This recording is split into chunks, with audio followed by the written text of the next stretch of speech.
بسم اللہ الرحمن الرحیم۔ محترم بزرگوں اور دوستو، ہم سب جانتے ہیں کہ سفر کا مہینہ چل رہا ہے۔ ہمارے بہت سے بھائی سفر کے مہینے کو منحوس سمجھتے ہیں، خاص طور پر سفر کے شروع کے 13 دن کو بہت ہی منحوس سمجھتے ہیں اور اس کو 13 تیزی کا نام دیتے ہیں، اور وجہ یہ بتاتے ہیں کہ نبی صلی اللہ علیہ وسلم سفر کے شروع کے 13 دن بہت بیمار رہے۔ اسی وجہ سے یہ سفر کے 13 دن اور سفر کا مہینہ بہت منحوس ہے۔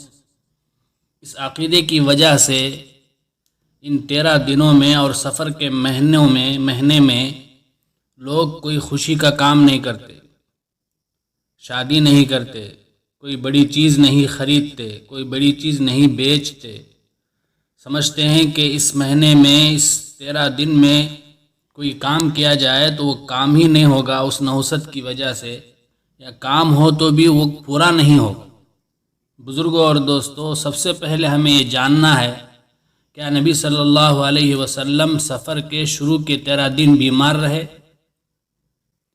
تو ہم تاریخ کی طرف نظر دوڑاتے ہیں، کتابوں کی طرف دیکھتے ہیں تو ہمیں پتہ چلتا ہے کہ سفر کے شروع کے 13 دن آپ صلی اللہ علیہ وسلم بیمار نہیں رہے۔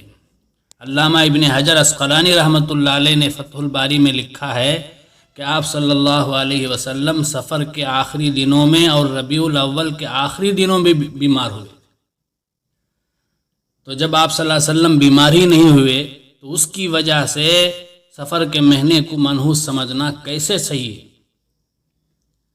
اور اسی طرح اگر مان بھی لیا جائے کہ حضور صلی اللہ علیہ وسلم بیمار ہوئے تھے، لیکن اس کی وجہ سے، بیماری کی وجہ سے سفر کے مہینے کو منحوس سمجھنا یہ درست نہیں ہے، بلکہ بیماری تو اللہ کی طرف سے ایک رحمت ہے، اللہ کی طرف سے ایک نعمت ہے۔ بیماری کبھی بھی نحوست کی چیز نہیں ہو سکتی۔ ہم کو اسلامی تعلیم یہی سکھاتی ہے، اسلامی تعلیم سے ہمیں یہی پتہ چلتا ہے کہ بیماری اللہ کی طرف سے مومن کے لیے بڑی رحمت ہوتی ہے، بڑی نعمت ہوتی ہے۔ چنانچہ ابو ہریرہ رضی اللہ تعالیٰ عنہ سے منقول ہے، اللہ کے رسول صلی اللہ علیہ وسلم نے فرمایا، اللہ جس شخص کے ساتھ بھلائی کا ارادہ فرماتے ہیں اسی مصیبت اور بیماری میں مبتلا کرتے ہیں۔ یہ بخاری شریف کی روایت ہے۔ اسی طرح سے بخاری اور مسلم کی اور ایک روایت ہے، حضرت عبداللہ بن مسعود رضی اللہ عنہ فرماتے ہیں، میں رسول اللہ صلی اللہ علیہ وسلم کی خدمت میں آپ کی بیماری کے زمانے میں حاضر ہوا اور پوچھا، اللہ کے نبی کہ آپ کو سخت بخار ہے؟ تو آپ صلی اللہ علیہ وسلم نے فرمایا، جی ہاں، مجھ اکیلے کو تم میں سے 2 کے برابر بخار ہے۔ میں نے عرض کیا کہ آپ کو 2 کے برابر بخار اس لیے ہے کہ آپ کو دوہرا ثواب ملے گا؟ آپ صلی اللہ علیہ وسلم نے فرمایا، ہاں، اسی لیے مجھے دوہرا بخار ہے، اور اس لیے کہ مسلمان کو کانٹا یا اس سے بھی کوئی کم تکلیف پہنچتی ہے تو اللہ تعالیٰ اس کو اس کے گناہوں کا کفارہ بنا دیتے ہیں۔ اور ایک حدیث میں ہے کہ آپ صلی اللہ علیہ وسلم نے فرمایا، مومن کے معاملے پر تعجب ہے کہ اس کی ہر بات خیر ہی خیر ہے، اگر اس کو خوشی حاصل ہوئی اور اس نے اس پر شکر کیا تو یہ اس کے لیے بھلائی اور خیر ہے، اگر اس کو تنگی اور پریشانی ہوئی اور اس پر اس نے صبر کیا تو یہ بھی اس کے لیے بھلائی اور خیر ہے۔ اسی طرح حضرت ام الصائب رضی اللہ تعالی عنہا بیمار تھی، اللہ کے رسول صلی اللہ علیہ وسلم ان کے پاس گئے، دیکھا کہ وہ ٹھٹر رہی ہیں، پوچھا کیا بات ہے؟ انہوں نے کہا کہ اللہ کے نبی بخار ہے، اللہ اس میں برکت نہ دے۔ آپ صلی اللہ علیہ وسلم نے فرمایا، بخار کو برا نہ کہو، انسان کے گناہوں کو اسی طرح ختم کر دیتی ہے جیسے بھٹی لوہے کے میل کو صاف کر دیتی ہے۔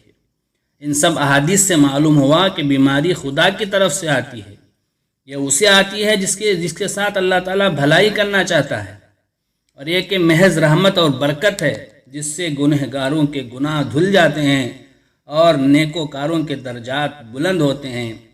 یہ بھی معلوم ہوا کہ بیماری کو برا بھلا کہنے اور برا سمجھنے کی اجازت نہیں ہے، یہ صریح اسلامی تعلیمات کے خلاف ہے۔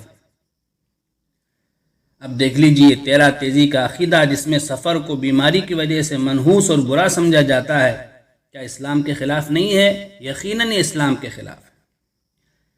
اسی طرح کا عقیدہ زمانے جاہلیت میں بھی سفر کے مہینے کے بارے میں رکھا جاتا تھا، اسی لیے اللہ کے نبی صلی اللہ علیہ وسلم نے اس عقیدے کو ختم کرتے ہوئے اس عقیدے کو رد کرنے کے لیے فرمایا لا سفر، یعنی سفر کی نحوست کا عقیدہ کوئی چیز نہیں ہے بلکہ غلط اور باطل۔ اسی طرح سفر کے مہینے میں جو آخری چہارشنبہ آتا ہے اس میں بھی لوگ غلط سلط کام کرتے ہیں۔ آخری چہارشنبے کو پارکوں میں نکل جاتے ہیں پکنک کے لیے، خوب سیر و تفریح کرتے ہیں، موج مستی کرتے ہیں، کھانے پکاتے ہیں، خوب کھیلتے ہیں، کودتے ہیں۔ جب پوچھتے ہیں کہ ایسا کیوں کرتے ہیں تو کہتے ہیں کہ سفر کے آخری چہارشنبہ کو ہمارے نبی صلی اللہ علیہ وسلم بیماری سے شفا پائے تھے اور ہریالی میں پھرنے کے لیے گئے تھے، ہم بھی آپ کے اتباع میں ایسا کرتے ہیں۔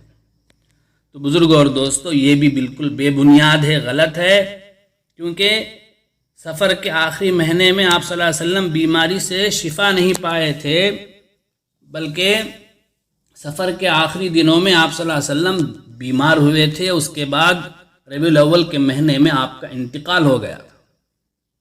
تو سفر کے مہینے کے آخری دنوں میں آخری چہارشنبہ کو خوشی منا کر ہم رسول اللہ صلی اللہ علیہ وسلم کے سچے پکے امتی ہوں گے یا نبی کے دشمن ہوں گے؟ کیونکہ نبی کی بیماری سے خوش ہونے والا نبی کا دشمن ہی ہو سکتا ہے۔ بزرگوں اور دوستوں، خوشی اور موقع پر اسلام تو ہمیں یہ تعلیم دیتا ہے کہ ہم اللہ کی تعریف کریں، صدقہ خیرات کریں، نماز پڑھیں، شکرانے کی نماز پڑھیں۔ قرآن و حدیث میں کہیں بھی ہمیں یہ تعلیم نہیں دی گئی کہ خوشی کے موقع پر ہم سیر و تفریح کریں، پارکوں میں جائیں، خوب موج و مستی کریں۔ بزرگوں اور دوستوں، یہ سب شیطان کا دھوکہ ہے، جس شیطان نے ہم کو دھوکے میں ڈال رکھا ہے۔ نبی صلی اللہ علیہ وسلم کی ہزاروں سنتیں ہیں، ان کو ہم سے کرنے نہیں دیتا، ایک بے بنیاد سنت اس کے پیچھے ہمیں لگا دیا ہے۔ اللہ تعالی ہم تمام کو صحیح سمجھ دے، نبی صلی اللہ علیہ وسلم کی مبارک طریقے پر اپنی زندگی کو گزارنے کی توفیق عطا فرمائے، آمین۔